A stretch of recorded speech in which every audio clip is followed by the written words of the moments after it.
people have a desire to know things that they really shouldn't know.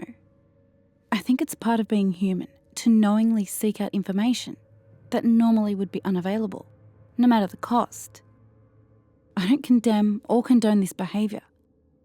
I am merely here to explain how someone possessing sufficient determination and courage, stupidity, might come by some of this information. Specifically, how someone might learn everything they need to know about their future. It won't be easy for you. Fair warning. The future is a complicated matter, so you won't find what you're looking for on any street corner. But if you follow these instructions, you might just be able to find out what you need to know without any serious consequences. The first matter of importance is the time of the month. There needs to be no moon in the sky on the night that you seek your answers. But the weather, that's not important. Cloudy skies obscuring the moon will not do. Don't start looking for loopholes already. It must be a new moon for you to find the object. You'll need to go to an abandoned building, one much bigger than a house. It could be a factory, refinery, hospital. You get the idea. It must be away from an urban area, as being interrupted would be a very poor idea indeed. This means you must do this alone. This cannot be stressed enough. It would be a good idea to decide on a suitable building before the new moon. You see, the building must be quite specific in its design. You need to find a room within the building that is situated below ground level, with no windows or other source of light. It needs to be of moderate size. I'm not quite sure of exactly what moderate size means, but basically no aircraft hangars or broom cupboards. The room you select must have a door on the southern side of the room. This is of utmost importance. Please do not get your sense of direction confused. Doing it in a room with a northern situated door would be a very poor way to spend an evening. The room must have a storage unit of some description in it, possibly a desk, drawers, cabinet, or sizable box. The storage unit must have been in the room already. Do not bring any such item in with you, whatever you do. Until it is a new moon and you have committed fully to the quest, do not open the storage unit.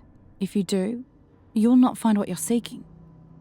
You see why identifying a suitable room and building before the new moon is ideal? It might take a while, but seeing the future shouldn't be easy. When you go back on the new moon, you must be prepared to enter the room completely naked. That means no wristwatches, nothing. Try to remember where the storage unit is within the room and practice gauging time with no phone or watch. The task will only be able to be completed between around 2 a.m. and 3 a.m. Opening the drawer or unit before 2 a.m. will simply result in failure. Having the drawer open after 3 a.m. will be more of a problem. If the storage unit is definitely not where it was last time, get dressed and leave. Never try again. You'll be happier for it. If the unit is about where you remember, you are ready to go. Open the drawer after 2 a.m. and reach inside of it. You should feel a small candle and a box of matches, as well as a larger item. The larger item is a Polaroid camera of no distinct brand or design. Light the candle and place it against the eastern wall of the room. Again, please don't mess up your sense of direction. This particular ritual could be likened to an occult game of Operation, where any deviation from the desired line results in failure. Not just an angry buzzing, but I'll leave that to the imagination. You probably won't notice immediately that you've made a mistake, so keep your wits about you with the candle lit. You can proceed to ensure that there are no extra items in the drawer, particularly coins. If there are coins, leave immediately and do not take them. If there is nothing else in the drawer, you may take the photos. There are 12 Polaroids in the camera, but you don't need to use all of them. Stand with your back to the western wall and take a photo of the candle. Wait for it to develop fully before taking another.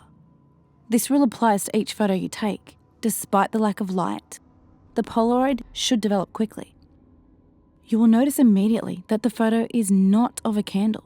If it is, I'm so sorry. It will be a photo of you, but a reasonable distance into the future. This could be 20 years or 200.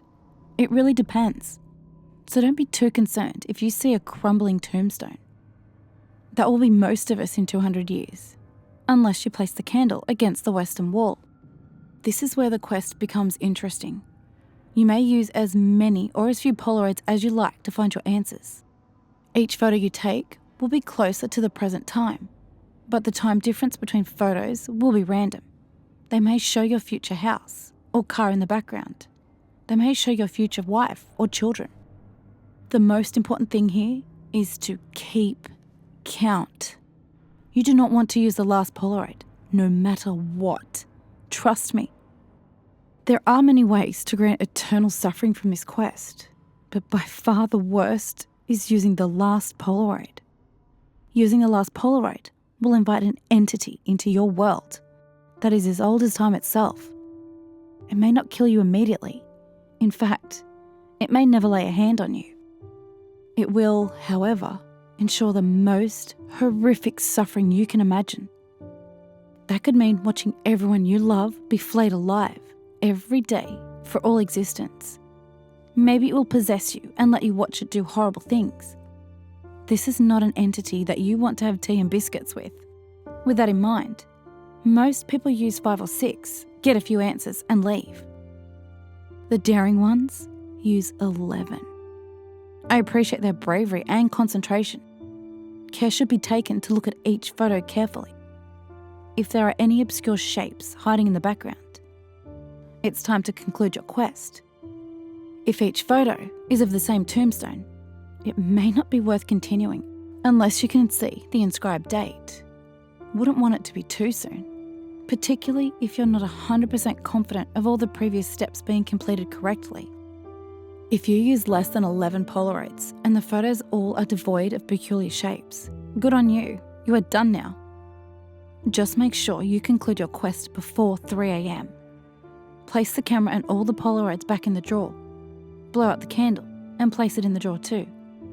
Leave the building and get what you can from your answers, but don't try the procedure again. I hope you got what you desired.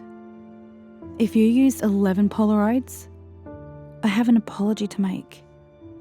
I did say earlier there were 12. But I think I put one less in this time.